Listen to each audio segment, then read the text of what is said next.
এইবার বেতন না বাড়া যায় কই দুলা ভাই? যুব সমাজের সন্ত্রাসের বিরুদ্ধে এমন একখান ভাষণ লিখছি, তুমি ভাষণটা পাঠ করার সঙ্গে সঙ্গে শুধু তালি আর তালি। এই ভাষণের পর আমার বেতন কিন্তু বাড়ায় দিবা। তুমি লেখাপড়া বেশি জানো না তো তাই বুঝবা না। সারা রাত জায়গা ভাষণটা লিখতে আমারে কত পরিশ্রম করতে। তুই শালা বড় বেশি কথা বলিস। বেশি কথা কই, কথা সত্য, কিন্তু তোমার মতো মিথ্যা কথা কই না। এই যে তুমি আর হাজার হাজার মানুষের সামনে যুব সমাজের সন্ত্রাসের বিরুদ্ধে বড় বড় কথা কইবে, অথচ কেউই জানে না তুমি নিজেই যুব সমাজকে তোমার স্বার্থে ব্যবহার করার জন্য ওদের হাতে হাতিয়ার তুলে দিতে। ভাই সাহেব, এই সমাজে সমাজপতি আছে, দেশের জন্য নেতা আছে। অর্থ আর প্রাচুর্যের দিক থেকে আমার তুলনায় অনেক বড় কোটিপতি আছে, কিন্তু সমাজে দেশের উন্নতি চায় কজন? কজন মানুষ আছে যারা এই দেশের যুব সমাজের কথা ভাবে? কেউ ভাবে না। অথচ এই যুব সমাজই আগামী দিনে এদেশের ভার নেবে। আমি মনে করি আমার মতো আর 10 জন যদি দেশের উন্নতিতে এগিয়ে আসে, তাহলে এই দেশ উপকৃত হবে। উপকৃত হবে দেশের মানুষ, ছাত্র, যুব সমাজ, সবাই। আপনারা জানেন আমি ইতিমধ্যে একটি এতিমখানা তৈরি করেছি, নারী পুনর্বাসন কেন্দ্র প্রতিষ্ঠা করেছি এবং একটি কলেজও প্রতিষ্ঠা করেছি। এসব কেন করেছি? যাদের কেউ নেই তারা যেন এতিমখানায় খেয়ে লেখাপড়া করে বড় হতে পারে। যে সমস্ত নারী অত্যাচারিত হয়ে সংসার হারিয়েছে, সেই সব নারী যেন মাথা গোজার আশ্রয় পায়। আর কলেজ তৈরি করেছি প্রকৃত অর্থে শিক্ষার পরিবেশ ফিরিয়ে আনার জন্যে। আমি জানি ছাত্ররা হলো দেশের ভবিষ্যৎ, কিন্তু সেই ছাত্রদের হাতে আজ কলম নাই, আছে হাতিয়ার। শিক্ষা প্রতিষ্ঠানগুলোকে কিছু স্বার্থবাদী রাজনীতিবিদগণ তাদের ক্যাডারের আস্তানায় পরিণত করেছেন। তাই আমি চাই ছাত্রদের মাঝে শিক্ষার পরিবেশ ফিরিয়ে আনতে। যারা কলমের বদল অস্ত্র পেয়েছে হাতে, তাদের হাত থেকে সে অস্ত্র কেড়ে নিয়ে আবার কলম তুলে দিতে চাই। কারণ এদেশের ছাত্রদের ইতিহাস গৌরব উজ্জ্বল ইতিহাস। সেই ইতিহাসের উত্তরসূরিদের আমি ধ্বংস হতে দিতে পারি না। থামুন! আপনি যা কিছু বলেছেন সব সত্য। আপনি মাদ্রাসা করেছেন, আপনি নারী পুনর্বাসন কেন্দ্র করেছেন, আপনি কলেজ প্রতিষ্ঠা করেছেন, এবং সেই কলেজের ছাত্রদের ভোটে আমি নির্বাচিত ভিপি। কিন্তু আপনি যা কিছু করেছেন সব সরকারের টাকায়। বরং এসব করতে গিয়ে আপনি উপকৃতই হয়েছেন। অর্থ তো আছেই, পাশাপাশি জনপ্রিয়তাও। কি বলতে চাও তুমি? বলতে চাই, আপনি আপনার স্বার্থে যুব সমাজকে ব্যবহার করছেন। আপনি আপনার স্বার্থে যুব সমাজের হাতে হাতিয়ার তুলে দিয়েছেন। আপনি আপনার স্বার্থে আপনার ভাইকে সন্ত্রাসী বানিয়ে রেখেছেন। আপনি সবার সামনে আপনার ভালো দিকটা তুলে ধরেন। আপনার খারাপ দিকটা কেউ জানলে, তার প্রতিবাদ করলে, আপনি আপনার ভাইকে দিয়ে তার প্রতিবাদী কণ্ঠস্বর চিরদিনের জন্য বন্ধ করে দেন। আমি যে কলেজের ভিপি, সেখানে আপনি আপনার ভাইকে দিয়ে সন্ত্রাসী রাজত্ব করে রেখেছেন। আপনার ভাই পুরো কলেজটাকে নেশার আখড়ায় পরিণত করেছে। তাই বলছি, একদিকে যুব সমাজকে ধ্বংস করছেন, অন্যদিকে যুব সমাজের উন্নয়নের জন্য বড় বড় কথা বলেন। এসব ভণ্ডামি বন্ধ করুন। Don't do, just remember, don't do that, okay?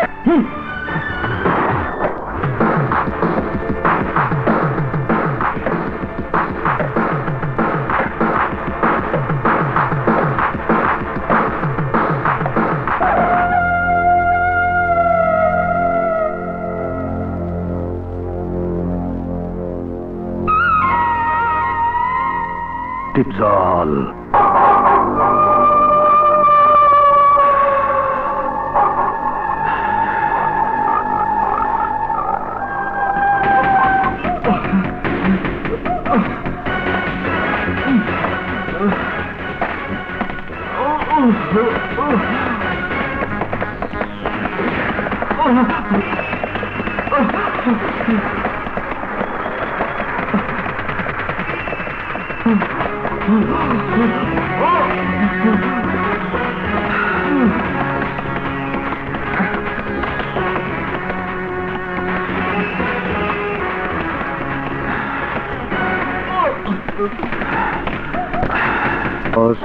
তুই আমার ভাইয়ের সামনে বড় বড় কথা বলিস, তুই কলেজের ভিপি, আজ থেকে কোনোদিন তোরে আর ওই কলেজে দেখবার চাই না।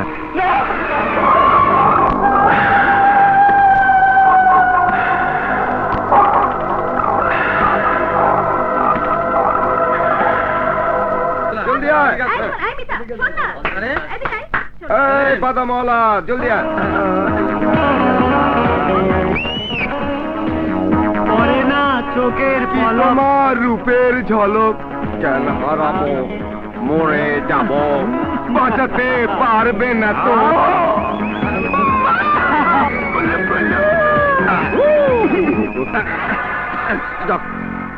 বাকুম বাকুম।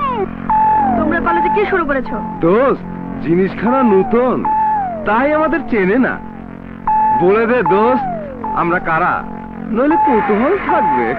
আমরা হলাম এই কলেজের হিরো, আমাদের যা ইচ্ছা আমরা তাই করি। যা ইচ্ছে তাই করো, কিন্তু তোমরা কি জানো এটা কলেজ, এখানে ছাত্রছাত্রী লেখাপড়া করতে আসে, এটা কোনো আড্ডাবাজির জায়গা নয়। আমি তোমাদের বিরুদ্ধে প্রিন্সিপাল স্যারের কাছে কমপ্লেন করবো। আসো ডার্লিং, আজ তোমাকে একটু কাজা খাওয়াই দিই। বলছি চিৎকার করে কোনো লাভ হবে না ডার্লিং, তোমার চিৎকার শুনে দু চারজন হয়তো ছুটে আসবে, কিন্তু আমাদের চেহারার মডেল দেখার পর আবার ফিরেও যাবে। ওকে একটু খাইয়ে দিই। তোর বড়টা খাবে না, ছোটটা খাও।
কাজটা তুই ভালো করলি না, মনে রাখিস আমার নাম কামাল। গেলি? আমার নামও বিপ্লব, আমিও এই কলেজের নতুন ছাত্র। দীপু ভাই যদি শোনে তাহলে তোকে। দুভাই জুইতের মধ্যে ঠ্যাংলারা এত ফুর্তি করলাম, আর তুই খাঙ্কির বলারা মাইর খেলি করতেন। ওই তোর করতেন মাইর খেলি সালার পুর সালা সেরা আড্ডি ভেঙ্গালাম। লাই নাই লাই নাই লাই নাই লাই নাই লাই নাই।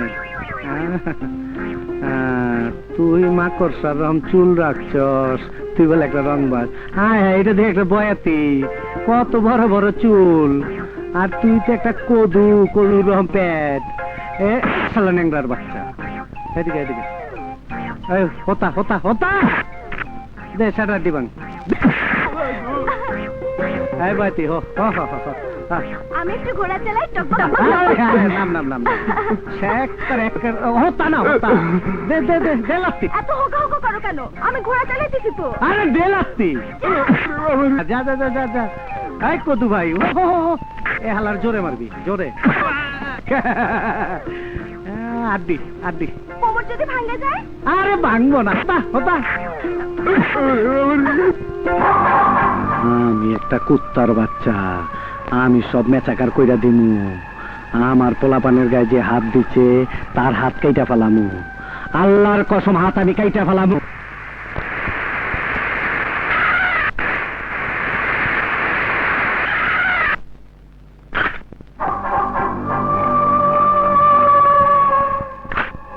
এই, আমি জানবার চাই আমার পোলাপানের গায়ে হাত দিচ্ছে কোন শালায়। এই কথা কস না কে?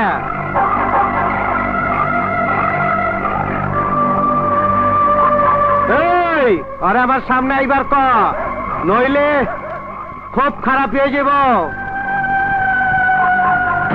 ওই তোর সামনে আমি। এই আরে দইরা লই আয়।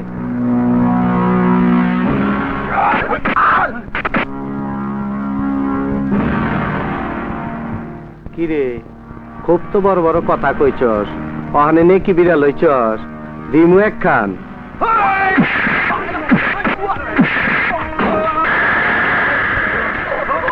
হ্যালো হ্যালো, থানা?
এই সারা জীবন পাবলিক মারামারি করে, পুলিশ ঠেকায়, আর আপনি পুলিশ হয়ে রংবাজি শুরু করছেন। ঘটনাটা কি বুঝবার পারলাম না।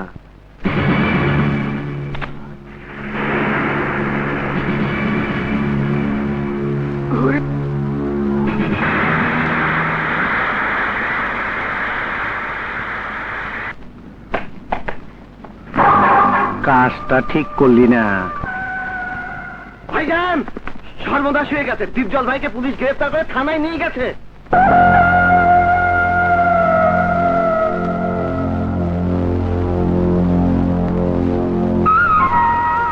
কি বললি? আমার ভাইকে পুলিশ গ্রেফতার করে থানায় নিয়ে গেছে?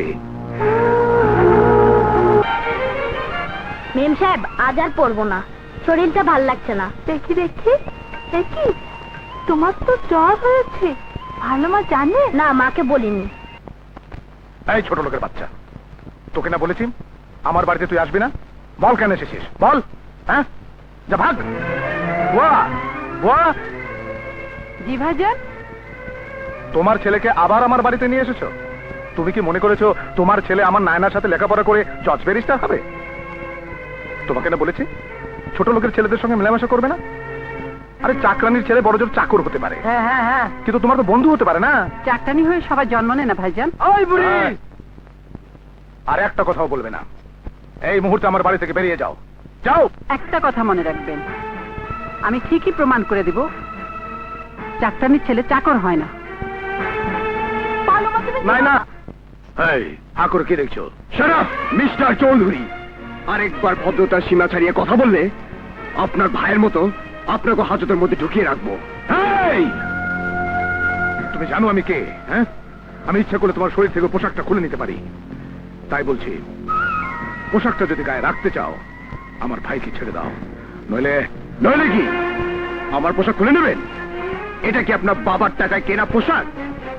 সন্ত্রাসী ভাইকে ক্ষমতা দেখিয়ে আইনের কাছ থেকে নিয়ে যাওয়ার চেষ্টা করলে আমি আপনাকে ঘাট ধাক্কা দিয়ে বের করে দিতে বাধ্য হব। আমিও দেখে নেব তুমি আমার চেয়ে কত বড় ক্ষমতাবানের সন্তান। দাঁড়ান, আমি কোনো ক্ষমতাবানের সন্তান নই। আমার মা মানুষের বাড়িতে বাড়িতে কাজ করে আমাকে এই জায়গাতে নিয়ে এসেছে। কারণ আপনাদের মতো যারা, তারা মনে করতো চাকরানি ছেলে চাকরি হবে। এই ধারণাটা আমার মা পাল্টে দিয়েছে। অথচ আপনি আপনার ভাইকে মানুষ না বানিয়ে সন্ত্রাসী তৈরি করেছেন। এবারও কি আমাকে চিনতে খুব কষ্ট হচ্ছে? ভাইজান, ভাইজান, আপনার কথা তো কেউ শোনে না। আপনি যান গা, আমি দেখুম যান। অপেক্ষা করো, চেনাবো। 2 টাকার সাব ইন্সপেক্টর কত বড় সাহস, আমার বের করে দিতে চায়। হ্যাঁ, আহা দুলাভাই, আস্তে আস্তে। ঘটনাটা আমি আর তুমি ছাড়া তো কেউ জানে না। অহন যদি চিল্লাচিল্লি করো তাহলে লোকজন শুনবে, আর এই কথা শুনলে তোমার নেতাগিরি কই যাইব জানো? ওসিকে ফোন লাগ। এই টার্গা, টেলিফোন বাজে শোনা পারস না? তোর বড় বাপের টেলিফোন, টেলিফোন তোল। তুই কানে শোনস না? তুই কি বয়রা?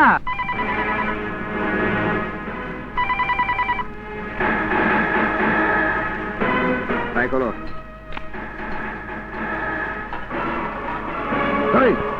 এই কার টেলিফোন বললি? বড় বাবার? বড় বাবার টেলিফোন? মার, আর মার। বিদায়। মার না, মার।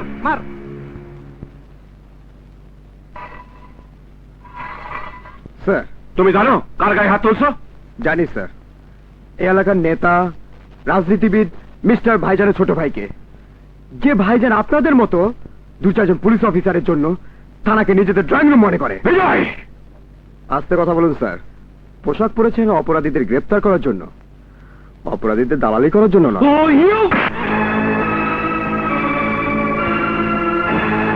এই তো স্যার, যে হাতটা আমার উপর তুলেছেন, এই শক্ত হাতটা অপরাধীদের জন্য ব্যবহার করুন। দেখবেন অপরাধীরা আপনাকে ভয় পাবে, থানাটাকে তাদের নিজস্ব ড্রয়িং রুম মনে করতে পারবে না। Sorry sir. ঠিক আছে, আমিও দেখলেন না। আমিও পাকিস্তান আমল থেকে চাকরি করি, আমিও দেখবো। আমি তোমার কোনো কথা শুনতে চাই না। আমার ভাইকে লাগবে, আমার ভাইকে। কত টাকা লাগবে?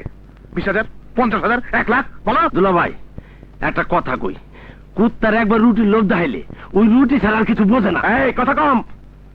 তুমি ভাইজানের সারা বইলা যখন তখন অপমান করে কথা বলবা, এটা ঠিক না। আমি পাকিস্তান আমল থেকে পুলিশের চাকরি করি। ভাইজান, টাকা দিয়া সব সময় সবকিছু হয় না। বিজয় আমার জুনিয়র হইলেও কেসটা ওরাতে।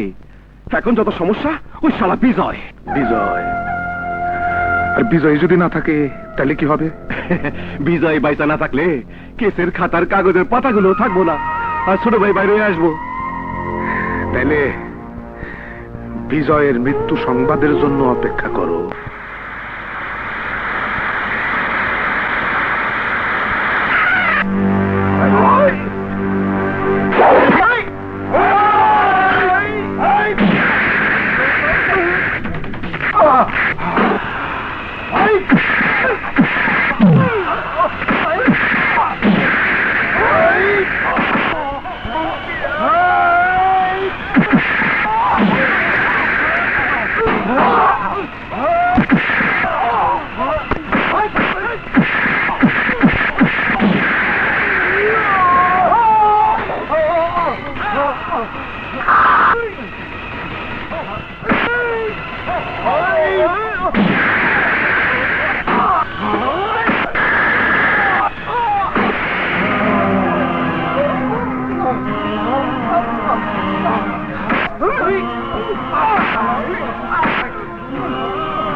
সেদিন পরিচয় হয়নি। আমি বিপ্লব, সাব ইন্সপেক্টর বিজয়। আসি। কিন্তু কিন্তু এই অবস্থায়? ও কিছু না, আবার দেখা হবে। আসি। Thank you. Thank you. তোদের জন্য আমার ভাইরে গ্রেপ্তার করে থানার হাজতে আটকায় রাখছে, আর তোরা ওই সাব ইন্সপেক্টর রে খুন করতে পারলি না। ভাইজান, আমরা ঠিকই বিজয়ের লাশটা আপনার কাছে নিয়ে আসতে পারতাম, ওই বিপ্লবের জন্য। চুপ! একটা কথা বলবি না। তোদের জন্য আমার ভাই মনে করবে আমার কোনো ক্ষমতা নাই? আমার ভাই যদি আমার প্রশ্ন করে, বল আমি কি জবাব দেব? কি জবাব দেব? ওই খান, কি হয়েছে? কি হয়েছে ছোট ভাই? খবর আছে? বুঝছি পারস নাই, যা আমার হিসাব আমি করুম। যা, আমার লোক আছে তো, যা, তোকে লাগবে না। কি হবে দীপজলকে? একটা বুদ্ধি আছে দুলাভাই, কিন্তু এই বুদ্ধিটা আমি বেতন বাড়ানো ছাড়া দিব না। আহা, বাজে কথা রেখে কাজের কথা বল। দুলাভাই, ডিপজলের কেসে প্রধান সাক্ষী যে বিপ্লব, তার ভাই আলী তোমার মিলে চাকরি করে। তারে তুমি তো অনুরোধ করে কইলেই। আমার মিলের সামান্য কর্মচারীকে অনুরোধ করতে বলছিস? তাও তো কথা। তাইলে তুমি যদি কও আমি যাইতে পারি, সেটাই ভালো। আরে কি হলো, তাড়াতাড়ি করো। আসছি তো, এই নাও। আলী, আলী। আরে বড় ভাই, আসসালামু আলাইকুম। আরে আপনি গরিবের বস্তিতে? শোনেন, যেই বস্তিতে আমার দুলাভাইয়ের শ্রমিক থাকে, যে শ্রমিকের পরিশ্রমের টাকাটা আমার দুলাভাই বড় লোক, সেই বস্তিতে আমার আশা কি মানা? কি যে বলেন বড় ভাই, আপনারে এই গরিবের বাড়িতে কই বসতে দেই? আমি বসতে আসি নাই আলীজান। আমার দুলাভাই একটা বিপদে পড়ছে, একমাত্র তুমি পারো এই বিপদ থেকে দুলাভাইয়ের উদ্ধার করতে। কি এমন বিপদ যে বিপদ থেকে আমি আমার মালিককে উদ্ধার করতে পারি? আর ওই দুলাভাইয়ের একটা ছোট ভাই আছে না, আর ওই যে কালুইসা ফাটা, দুলাভাইয়ের কথা তো নেই না, এক আকাম কইরা বইছে, পুলিশে ধরে লয়ে গেছে। তা আমি কি করতে পারি? হায় হ্যাঁ, কয় কি? আর তোমার হাতেই তো সব। তোমার যে সোনার টুকরা ছোট ভাইটা আছে না, ওই একটু ইনায় বিনায় কোর্টে গিয়ে মিথ্যা সাক্ষীটা দিলেই তাইলে কালুইসা ফাটাটাও ছাড়া পায়, আমরাও মুক্তি পাই, আর আমার বেতনটাও বাড়ে। এ আপনি কি বলছেন? বিপ্লব অবশ্যই মিথ্যা সাক্ষী দেবে। না ভাইয়া, আদালতে আমি সত্যি কথাই বলবো। বিপ্লব, তুমি জানো না ভাইয়া, দীপজল তার লোকজন নিয়ে কলেজটাকে একটা নেশার আক্রাতে পরিণত করে রেখেছিল। তাছাড়াও ছেলে মেয়েদের জোর করে নেশাগ্রস্ত করতে চায়, কেউ প্রতিবাদ করতে সাহস পায় না। আমি প্রতিবাদ করেছিলাম বলে দীপজল আমাকে কলেজের মধ্যে লোকজন নিয়ে খুন করতে এসেছিল। এবার তুমি বলো ভাইয়া, যে দীপজল তোমার ভাইকে তোমার মুখ থেকে কেড়ে নিতে চেয়েছিল, সেই দীপজলের জন্য আমি মিথ্যা সাক্ষী দেব? বিপ্লব, তুমি আমার কথা শোনো। আমি তোমার ভাইরে প্রমোশন দেবো, বেতন বাড়াই দেবো, দরকার হয় নিজের বেতন কমাই দেবো। আপনাদের মতো সেরা নিজেদের সত্যিকারের চেহারাটা ঢেকে রাখার জন্য গরিবদের টাকা দিয়ে কিনতে চান। তাই বল, নিজেদের স্বার্থের জন্য গরিবের অভাব আর দারিদ্রতার সুযোগ নিয়ে ভণ্ডামি বন্ধ করুন। চুপ কর বিপ্লব। কেন চুপ করব? তুমি তো তোমার শত দুঃখ কষ্টের মাঝেও তোমার এই ভাইকে অমানুষ হতে দাওনি, কিন্তু তোমার ওই মালিক নিজের স্বার্থের জন্য নিজের ভাইকে অমানুষ করে গড়ে তুলেছে। আমার কথা বিশ্বাস না হয় জিজ্ঞেস করো ওনাকে। আমি সত্যি বলছি না মিথ্যে বলছি। আলী, তোমার ভাইয়ের শরীরের ওজনের চেয়ে কথার ওজন বেশি। আমি বড় আশা করে আইছিলাম, তোমার ভাই তোমার সামনে আমার অপমান করলো, কামটা ঠিক করলো না। আমি ভাইজানের শালা, ছোট ভাইজান। দাঁড়ান, আপনি যে ভয়টা দেখিয়ে গেলেন তার জবাবটা শুনে যান। আপনি বড় জোর এইটুকু করতে পারবেন, আমার ভাইয়াকে আপনার দুলা ভাইয়ের মিলের শ্রমিকের তালিকা থেকে ছাঁটাই করতে পারবেন, এর বেশি কিছুই করতে পারবেন না। বেরিয়ে যান। শোনো, তোমার কথা শুনে আমার হাসি আইছে, কিন্তু আমি হাসলাম না। খুব তো বড় বড় গলাবাজি করলি। যদি আমার চাকরিটা চলে যায় কি খাবি? একবার ভেবে দেখছিস?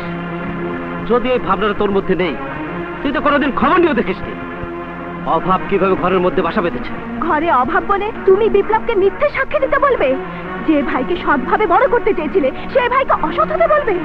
সৎ, এই সৎ শব্দটাকে এখন আমার ঘৃণা করতে ইচ্ছা করে রাজু। আমার এই সততা বলতে পারো আমাকে কি দিয়েছে? কিছুই দেয়নি। নিজেকে একবার জিজ্ঞাসা করো, উত্তর পেয়ে যাবে। এর উত্তর খুঁজতে গিয়ে বিপ্লবকে তোমার মতো আমি মিথ্যা কথা বলার জন্য অনুরোধ করব না, আর আদেশও করব না।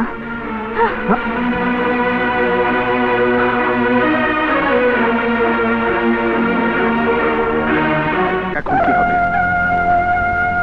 ডিপজলকে আর নির্দোষ প্রমাণ করা সম্ভব হবে না। ডিপজলের জেল হয়ে যাওয়া মানে আমার ক্যারিয়ার শেষ। দুলা ভাই, ডিপজলের জেল হইল তোমার কেরিয়ার নষ্ট হইতে দেব না। হাজারো তুমি আমার দুলা ভাই, তবে বুদ্ধির জন্য বেতনটা একটু বাড়াই দিতে হইব। আরে ফেদরা পেপাল রাইখা কাজের কথা বল। আমার কথা মতো কাজ করো, দেখবা আদালতের সামনে তুমি হিরো হয়ে যাবে। হিরো। শোনো,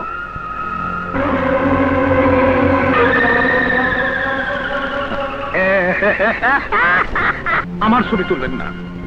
ছবি তুলতে হলে ওই পুলিশ অফিসারের ছবি তোলেন যে অফিসার একজন নেতার ভাইকে গ্রেফতার করার জন্য আইনের কর্তব্যকে অবহেলা করে নাই। দুলা ভাই কথাটা খুব সুন্দর কইছেন, এবার মালাটা পরায় দেন। ভাইজান, থামুন থামুন। এইসব নাটক পাতানো খেলা আর কত খেলবেন? আর কত মানুষকে ঠকাবেন? সত্যিকারের নেতার পরিচয় দিতে এসেছেন? আসলে আপনি যে একজন সবাইকে বোকা বানানোর চেষ্টা বন্ধ করুন। বিপ্লব, তুমি কি বাজে কথা বলছো? মোটেও বাজে কথা বলছি না। এই ভাইজানের মুখোশের আড়ালে লুকিয়ে আছে একজন শয়তান মানুষ, যে মানুষ নিজের স্বার্থের জন্য কাউকে বুকে টেনে নিয়ে পেছন থেকে ছুরি বসিয়ে দিতে দ্বিধাবোধ করে না। এই বেয়াদব ছেলে, এইখান থেকে চলে যাও বলতেছি, নইলে আদালতের সামনে গোলমাল করার অপরাধে তোমাকে আমি গ্রেফতার করে নিয়ে যাবো।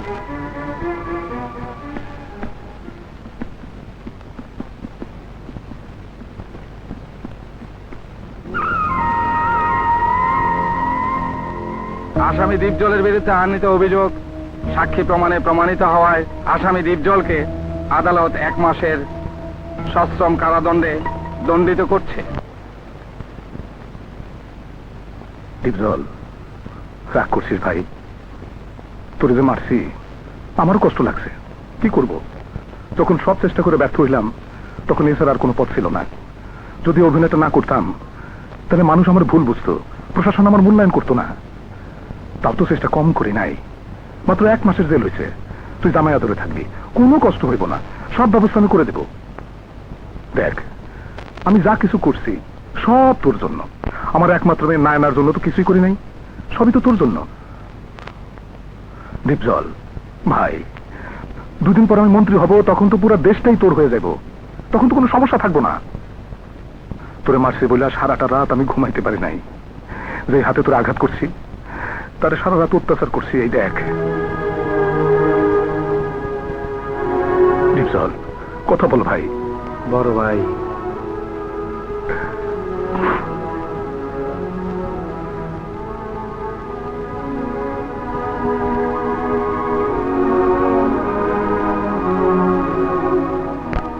তুই কোনো চিন্তা করিস না, শুধুমাত্র 1 মাস। আসি।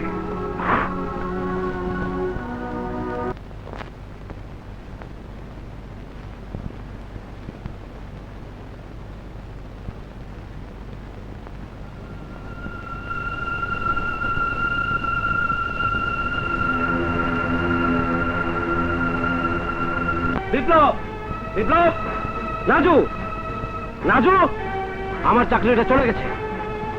এখন তো তোমরা খুশি হয়েছ। চাকরি চলে গেছে? তোর মুখের একটা সত্য কথা আমাদের বেঁচে থাকার একমাত্র ভরসাটুকু কেড়ে নিল। এতদিন তোরা আমার কাছে ভাত চেয়েছিস, কাপড় চেয়েছিস, আজ থেকে আমি কার কাছে চাইবো? কে সংসার চালাবে বলতে পারিস? না ভাইয়া, তোমাকে কারো কাছে কিছু চাইতে হবে না। শুধু একটা কাজ করো, আমাকে গুন্ডা লংবাজ বানানোর জন্য আমার হাতে একটা অস্ত্র তুলে দাও। আমি সেই অস্ত্র দিয়ে হাইজ্যাক করব, সন্ত্রাস করব। টাকার জন্য যদি নষ্ট হতেই হয় তাহলে নষ্টের মতো নষ্ট হব। তোমার কাছে টাকাই যখন সবকিছু, তখন আমি অপরাধীর পথ ধরে এত এত বেশি টাকা এনে দিতে চাই যে টাকা তোমার মালিক আমার একটা মিথ্যে সাক্ষী দেওয়ার জন্য তোমাকে দিত না। বিপ্লব, তুই চুপ কর। ভাবি, গরিব বলে কি আমাদের সৎভাবে বেঁচে থাকার কোনো অধিকার থাকবে না? গরিব বলে কি একটা চাকরি, এক মুঠো ভাত আর একখানা কাপড়ের জন্য নিজের আদর্শকে বিক্রি করতে হবে? এই জন্য বিক্রি করতে হয়। কোনোদিন কি খবর নিয়ে দেখেছিস মাত্র 20,000 টাকার জন্য তোর ভাবির একটা অপারেশন করতে পারছি না? ডাক্তার বলেছে এই অপারেশনটা করাতে পারলে তোর ভাবি হয়তো মা হতে পারবে। খবর নিয়ে দেখেছিস তোর ভাবির মুখ দেখে সবাই বন্ধ বলে, মেয়েরা আঁচল দিয়ে মুখ ঢাকে, পুরুষরা মুখ ফিরিয়ে দেয়। যদি তোর ভাবির মুখ দেখে তাদের অমঙ্গল হয়। তুমি চুপ করবে? কেন চুপ করবো? ও শুধু ওর কথাই ভাববে, আমাদের কথা ভাববে না। বেশ, তুমি যা বলবে আমি তাই করব। না বিপ্লব, না। ডাক্তার তো বলেনি আমার অপারেশন করলে আমি মা হতে পারবোই। ডাক্তার বলেছিল হয়তো হতে পারি। তাই এই হয়তোর জন্য বিপ্লবের জীবনটা আমি নষ্ট হতে দেব না। ভাবি, তুমি আর আমাকে বাধা দিও না। আমি তোমাদের জন্য এবার কিছু করতে চাই। আমি ভাইজানের কাছে যাব, আত্মসমর্পণ করব। দাঁড়া বিপ্লব, তুই যদি আমার কথার অবাধ্য হতে চাস তাহলে তাহলে তুই আমার মরে মুখ দেখবি। হ্যাঁ। বিপ্লব ভাই, তোমার ইন্টারভিউ কার্ড।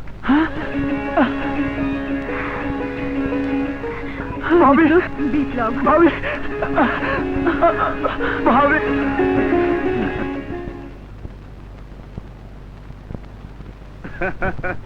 আরে কোনো চিন্তা করবেন না, টাকা যখন নিয়েছি তখন চাকরি ওদের হবেই। ইন্টারভিউ তো লোক দেখানো নাটক, এই লোক দেখানো নাটক না করলে মাঝে মাঝে প্রবলেম হয়ে যায়। বসো। আচ্ছা রাখি। দারুণ রেজাল্ট, অল আর ফার্স্ট ডিভিশন, ফার্স্ট ক্লাস। ভালো, খুব ভালো। এবার বলো তো, তোমার কোনো অভিজ্ঞতার সার্টিফিকেট আছে? আছে। আমার প্রথম অভিজ্ঞতার সার্টিফিকেট হলো লেখাপড়া শিখে ভালো একটা চাকরি পাবার জন্য সেই ছোট্টবেলা থেকে দুবেলা দুমুঠো খেয়ে না খেয়ে ওই সার্টিফিকেট গুলো জোগাড় করেছি। আর আমার দ্বিতীয় অভিজ্ঞতার সার্টিফিকেট হলো যারা গরিব তারা মানুষের মতো দেখতে হলেও আপনাদের মতো মানুষের কাছে তারা দেশি কুকুরের মতো, কারণ দেশি কুকুর ডাস্টবিনের খাবার খায় আর বিদেশি কুকুর অনেক দামি দামি খাবার খায়। আমার তৃতীয় অভিজ্ঞতার সার্টিফিকেট হলো আমরা যখন একটা চাকরির জন্য ইন্টারভিউ দিতে আসি তখন পুরো পরিবার পথের দিকে তাকিয়ে অপেক্ষা করে আর স্বপ্ন দেখে কত সময় গিয়ে বলবো আমার চাকরি হয়ে গেছে। অথচ তারা জানে না আপনাদের মতো ঘুষখোরেরা যতদিন এই চেয়ারগুলো দখল করে বসে থাকবেন ততদিন আমরা শুধু ইন্টারভিউ দিয়েই যাব, কিন্তু চাকরি হবে না। চাকরি পাবে তারা। বলতে চাই, ও কি করছে? হ্যালো থানা, বল আর কতদিন এই প্রহসন করবি? বল কতদিন ফাইল হাতে তোদের মতো অমানুষের প্রতারণার শিকার হব? কি শুরু করেছ? শুরু তো তোরা করেছিস, এবার শেষ আমি করবো। কি বলছো? কি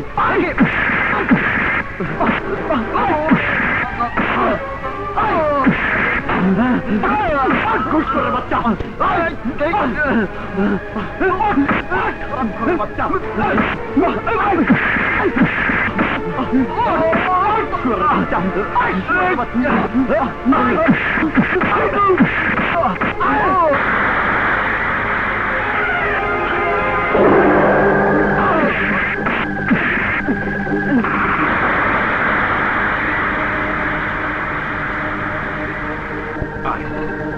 আয় শালায়, আয়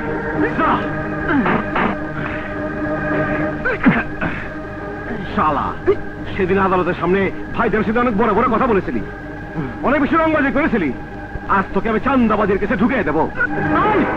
শোন সারা ঘুষখোরদের পাঁচাটা কুত্তা, মারলে আমাকে একবারে মেরে ফেল, কারণ আমি বেঁচে থাকলে তুই বাঁচতে পারবি না। কি বললি? কি বললি? কি বললি?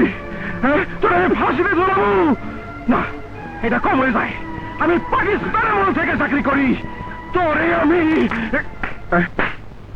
বাহ স্যার বাহ, এ না হলো আইনের সেবক। বন্ধ করো। বিজয়, কি বলতেছো তুমি?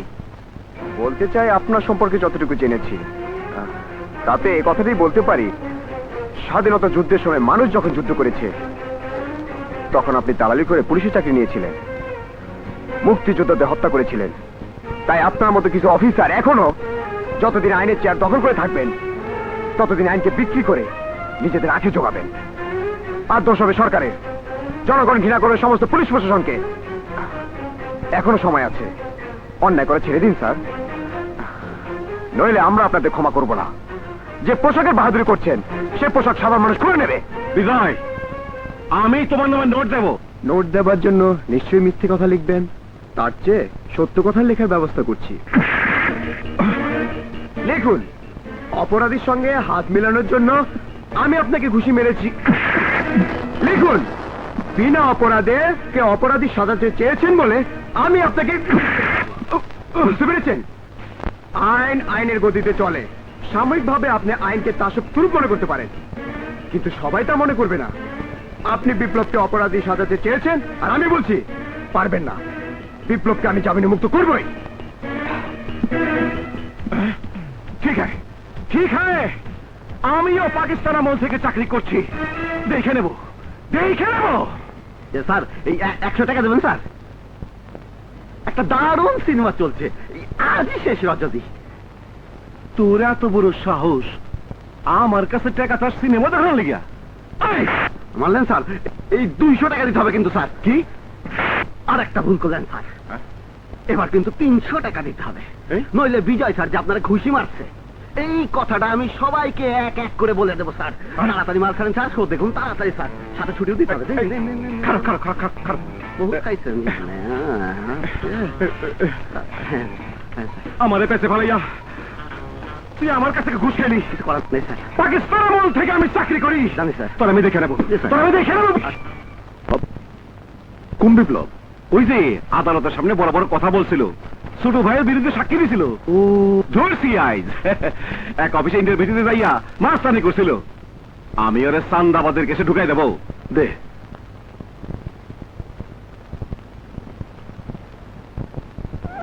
ভাইজান, সাথে আর্মস কেস লাগাই দাও, বেল হবে না, বাকিটা আমি খেলবো। হ্যাঁ ঠিকই। ওসি কোথায়? আয় ওসি, ওসি। আরে ভাইজান, তুমি পাইছো কি? হ্যাঁ, এমন একটা সৎ চরিত্রবান বাঘের মতো তেজি যুবকরে হাজতের মধ্যে আটকে রাখছো। হ্যাঁ, আপনি জানেন না সন্ত্রাসী রীতিমতো পিস্তল সহ গ্রেফতার করছি। পিস্তল? পিস্তল সহ গ্রেফতার? তাহলে তো কঠিন কেস, কম করে 10 বছরের জেল। মিথ্যে কথা, সব মিথ্যে কথা। বিশ্বাস করুন স্যার, স্যার আমি সন্ত্রাসী নই।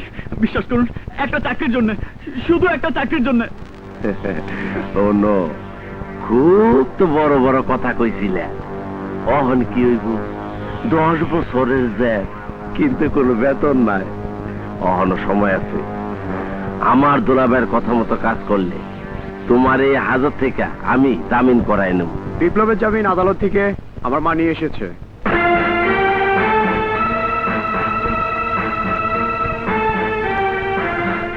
আমার মা। আসুন উকিল সাহেব। চলো। হ্যাঁ, ইজ দ্য বেল অর্ডার। জামিন নাও। এবার তো নিশ্চয়ই ছেড়ে দিবেন স্যার।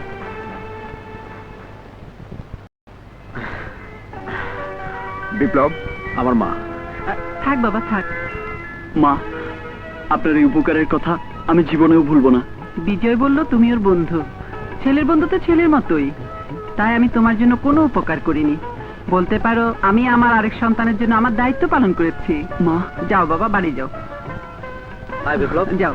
আসি মা, এসো জ্যোতি। চলো।